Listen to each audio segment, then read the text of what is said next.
So they Inner fail self to of see inner yourself. self when they're dating. They fail to see inner self when they're dating. So they need to be sincere to each other. Mr. Guy, do you have anything to share for this? On the topic uh, of why there are divorces so soon. Yeah. So I was thinking about that, and I think we all have minds. We have an idea of divorce. Sorry, divorce.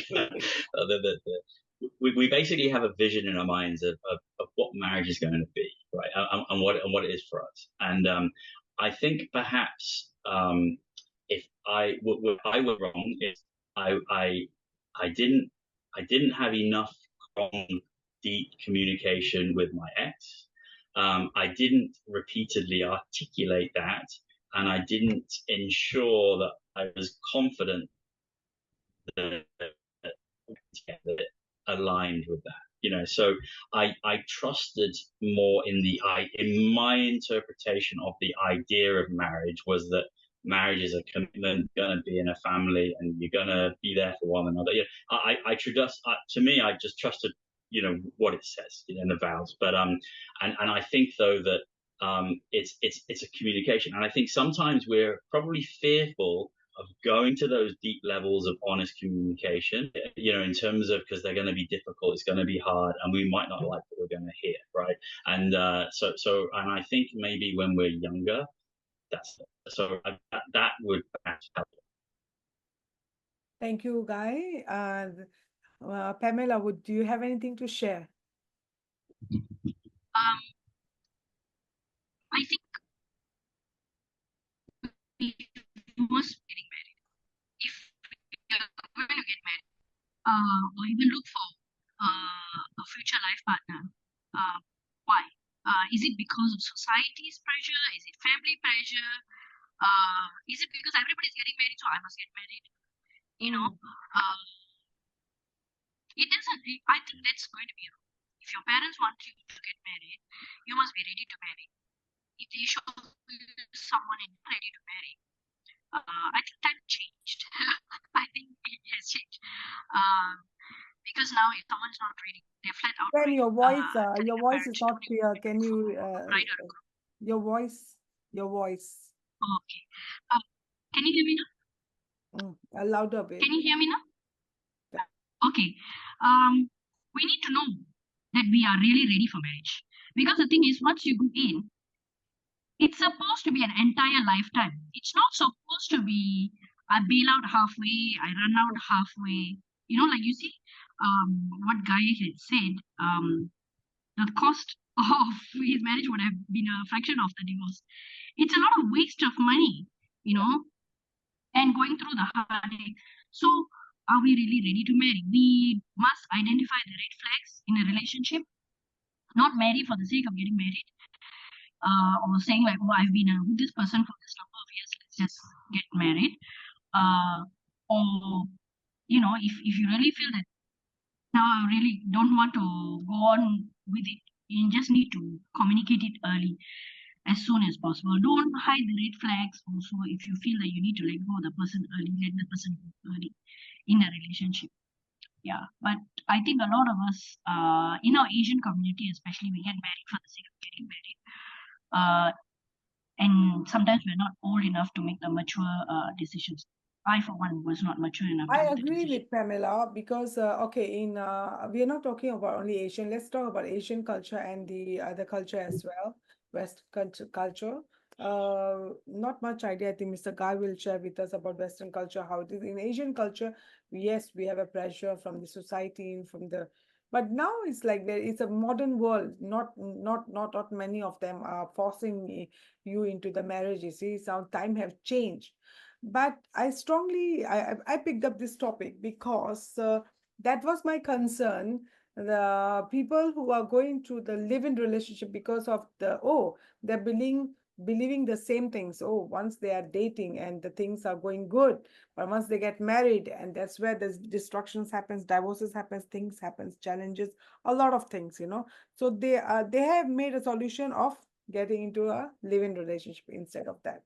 So what Pamela and Mr. Janak also shared recently on that, how we can sort this out, I think better commitment, which is very important. Even though when you fall in love or you are dating, you need to first make sure that why are you why are you even at first place with this person? Why are you with him or her? What are your expectations? Are you looking for his salary has to be good? He has to be good looking. She or he has to be good with me to the party, to the friends, or I need a security or whatever things. Yeah, hello. Yeah, I don't think any of So us heard your I would like question, to but repeat thank you. again. I want to understand that during the process of the legal action, okay, what if the men, I'm not talking about the women first, only men, or okay, or he's not able to get like enough, he doesn't have enough money or enough doesn't, you can't afford to have a lawyer to fight for his son or something, not that much, like what you say, it goes like more than 500,000 or something, not everybody can afford, like what Pamela said, she has to struggle a lot for the finance things, right? For in the legal things. Mhm. So what would you advise on such parents? How can they? I'm sorry, I don't have any good advice because I don't know how there's a way to handle it. I mean, I was fortunate that I've just had to tap into my savings, repeatedly and exhaust my savings. So, there's been no other option for me. And that obviously doesn't and can't go on forever. I don't, like I've shared. In theory there are ways to help. I don't think there really are. Because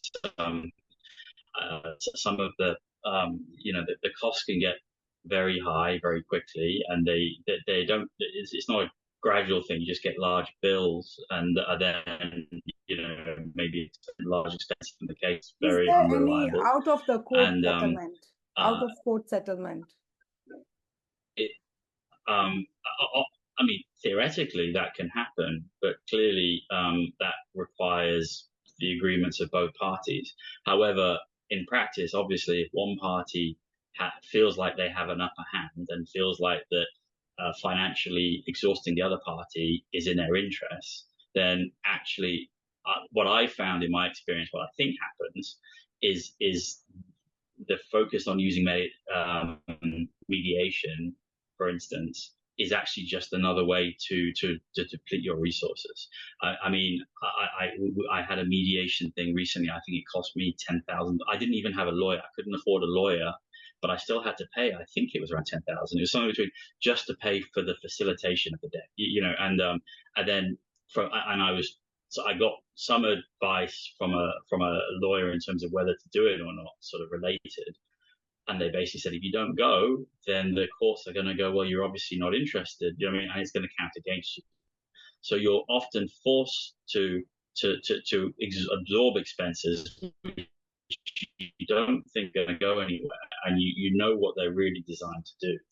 And unfortunately, that's just how it works. And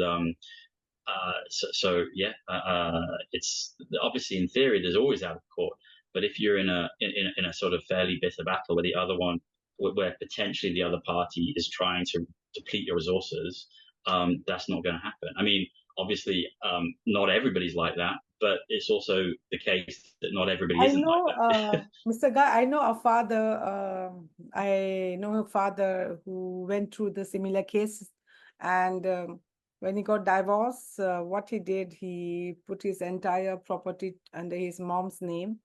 So, and he declared himself bankrupt. And so she couldn't have anything from him. So Yeah, they are, yeah. yeah, I consider that dishonest. yeah, I know. So I mean, I'm obviously I don't know the details of that, and I've tried to. I've really wanted to be authentic, as honest throughout the whole process as possible, and uh, and that's the way I approached it, and yeah. And yes, but this again is the problem, right? It doesn't work in your favor to be that way, you know, and Yes. yeah. Okay. Thank you, Mr. Guy. Yeah, the reason for me to ask you these questions because there are some fathers who are basically jobless and bankrupt, and when they are facing these issues, what can they do on this?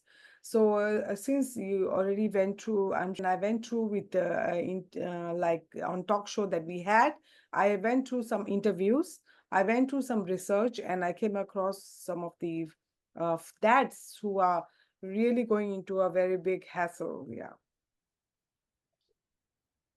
Yeah. So if you don't mind, I'll share something. So, you know, it became a big struggle for me, you know, in the sense that like just dealing with it all and also trying to understand the court's decisions, which seemed to me to not equate to what I expected, you know, and also didn't equate to my values and beliefs. And like in trying to deal with it, like I mean, for instance, like I would also share with the court that, you know, I have all these cases, up to 4 cases at some one time. I'm trying to manage them myself, and I miss some deadlines. I'm trying to say to the court, I'm dyslexic. I'm struggling to cope with all these deadlines, and the volume. I mean, so the affidavits in my case can extend to 3,000 pages or more. Right? There's a huge amount of data and in my cases, and so when I appealed to the court for some understanding on that, there was basically none. So I thought, well, maybe something wrong with me that I don't know. So I went for a psychological evaluation. I was actually curious. I have a suspicion I might be a little bit, you know, just a little bit autistic, you know, in the spectrum. We're all on the spectrum to some degree, to different levels. And I think if you're in a traumatic situation, it can bring out some of those issues more than if we're not, right? So that's kind of a possibility. So I went for that. That didn't really result in that sort of diagnosis, and which I'm not even sure is completely correct. But fun enough, for instance, right, I got a very high IQ, and they said, oh, you're not, you just have a very high IQ, and so, you know, all measures I should be able to work, etc. And you know, it's for me though. I mean, it's interesting. I mean, for one thing, as a guy who's been out of work for 4 years, it's difficult to get back into it. Right? There's all sorts of things to consider. I don't quite know how I'm going to manage continuing to deal with care for my child and everything and work. That to me feels impossible. And I have a bit of a values and beliefs issue where, you know, I feel it's a bit of a defeat and giving in, and I'm just trying to work to cover costs I don't believe in, you know. So that's sort of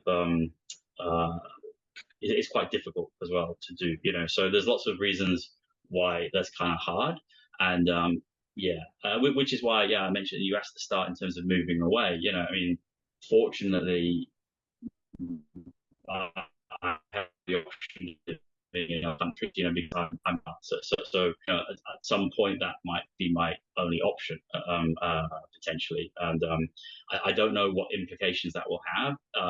It saddens me, and to think about the implications on my son of that. But ultimately, you know, continuing with my current situation is not really helping him either. You know, so something has to change. Does that help? Well, thank you, guys. I agree with you. I definitely agree with you, and I believe that, you know, the a judgment law on the father or a mother, they should have some equal rights on them. They should have a fair judgment, like what Mr. Janak said, you know, yesterday. We really need to look into this. Yes, please. Sorry, may I share something else on that? I don't know if this is helpful, but, you know, this is a cultural aspect, right? So, you know, I probably, like most people of my generation, went into marriage expecting that I would be the primary breadwinner. You know what I mean? And I was the primary earner of the asset of the marriage. it didn't quite work out that way. Far more than I was, and so and we had a child, and the child had quite significant needs, and I didn't feel we needed to worry too much about income, in our situation. And I was quite happy to compromise my career to care for the child. You know what I mean? So, I did that in my mind, thinking that that was the most important thing to do, and I enjoyed it too. I didn't really, but I kind of loved it, and so that was really felt great to me, and I felt I was doing huge contribution to the family. I didn't see it as a sacrifice, you know what I mean? But I felt it was the way I could best contribute towards the family. And it wasn't that I wasn't working or earning a lot. I was. But I still deprioritized my career. So I had to take jobs where I couldn't travel, and I had to fit around my child's hours, etc. So unfortunately, I was in a position where I could do that at the time. I was lucky. What's interesting is I've only recently discovered, I saw this thing saying that in marriages, if a man's status takes a hit, it affects his attractiveness. And I think, and it's funny, so Jordan Peterson said this, and he said that very rarely talked about. And I reflected on it. I think it's probably true. So it's not something we discuss. We talk about everything being equal, but we are all biased by things that are our generation before. And we often do judge men on their ability to contribute financially in the situation. And if that gets diminished for whatever reason, there's a judgment connected with that, and a loss of attractiveness. So I realized now that was an element of it, right? But it wasn't one that I was aware of or expected. But that was part of the case. And sorry, I don't know if that helps.